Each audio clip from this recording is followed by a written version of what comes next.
آپ کو کیا لگتا ہے دجال حضرت نوح علیہ السلام کے بعد سے تمام انبیاء نے ہمارے نبی تک اپنی امت کو ڈرایا، مطلب انبیاء نے اگر ڈرایا ہے اور کن کو ڈرایا ہے؟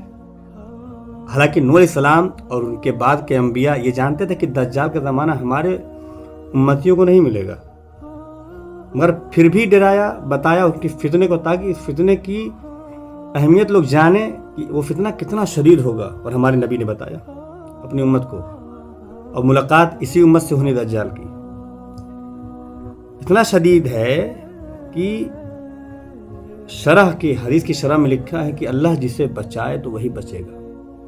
1000 میں سے ایک آدمی، مشکل لکھا اس میں لفظ ہے، کیا لکھا ہے؟ مشکل، کہ 1000 میں سے ایک آدمی مشکل سے اپنا ایمان بچا پائے گا۔ دجال کو اس کے کرشمے کی وجہ سے، اس کے جادو کی وجہ سے، اس کے کارناموں کی وجہ سے لوگ اس کو خدا مان لیں گے۔ بڑی بڑی جماعتیں جوک در جوک جو ہے اس کے ساتھ جا کے مل جائیں گے، ایمان اپنا کھو بیٹھے گے۔ یہاں تک لکھا ہے اگر کوئی شخص جو ہے یہ سوچ کر اس کے پاس گیا اس کی بات سننے کہ میں تو پکا مسلمان ہوں، مجھے میرا کچھ نہیں بگاڑ سکتا، اس کے بارے میں لکھا ہے کہ وہ بھی گرفتار ہو جائے گا، اس کے شعبدے بازی میں، اس کے جادو کے کرشمے میں وہ بھی پھنسے گا۔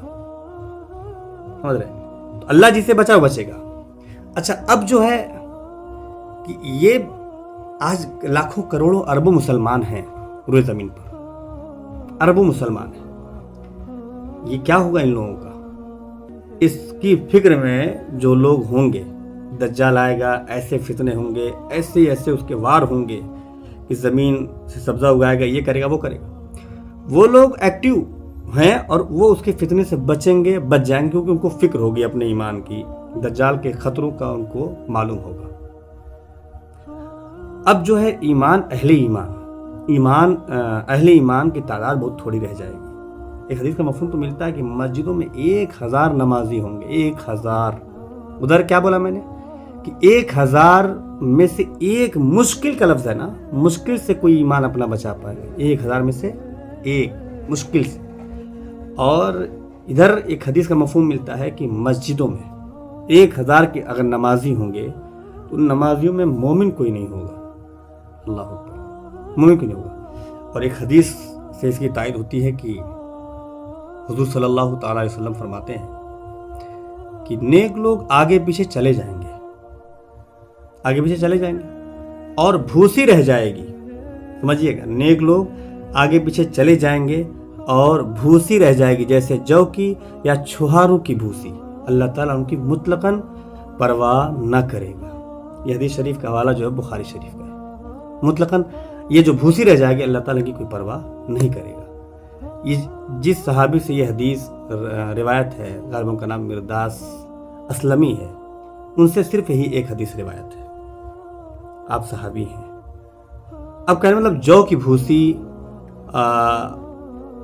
یا پھر چیز اور کوئی ہے جو کسی کام نہیں آ سکتی، جو کی بھوسی کسی کام نہیں آ سکتی، اس سے مراد وہ نفس پرست مسلمان ہیں جن کے صرف نام مسلمان سے ہوں گے۔ اس سے مراد کیا ہے اس حدیث سے کہ نفس پرست مسلمان، اپنی نفس کی پیروی کرنے والے، اپنے نفس کے غلام بن جانے والے، اپنے نفس کی راہ چلنے والے، نفس کی ہر بات مان لیتے ہیں، کبھی نفس کی مخالفت نہیں کی، چلو فجر کی اذان ہو گئی، آج نفس سے لڑ کے فجر مڑ جاتے ہیں، کبھی نہیں۔ ہاں، کبھی ایسا نہیں ہوا کہ چلو رات بہت سویا، آج لاؤ تہجد میں اٹھا جائے اور طاقت لا کے اٹھ جائے نفس سے لڑ کے، نہیں ہوتا ہے۔ تو یہ نفس پرست مسلمان اس سے مراد ہے، بھوسی رہ جائے گی۔ تو جن کے صرف نام مسلمانوں کے سے ہوں گے، باقی وہ دین یا قوم یا وطن کے لیے مفید نہ ہوں، یہ نہ دین کے لیے مفید ہوں گے، نہ اپنی قوم کے لیے مفید ہوں گے، نہ یہ وطن کے لیے مفید ہوں گے۔ اگر چھلکا مغز کے ساتھ رہے، دیکھیے لکھتے ہیں اگر چھلکا مغز کے ساتھ رہے تو اس کی بھی قدر ہو جاتی ہے، مغز سے الگ ہو کر چھلکا پھینکا ہی جاتا ہے۔ اگر بروں کے ساتھ اچھے بھی ہوں تو یہ بھی تیر جاتے ہیں، اچھے نکل جائیں تو ڈوب جاتے ہیں۔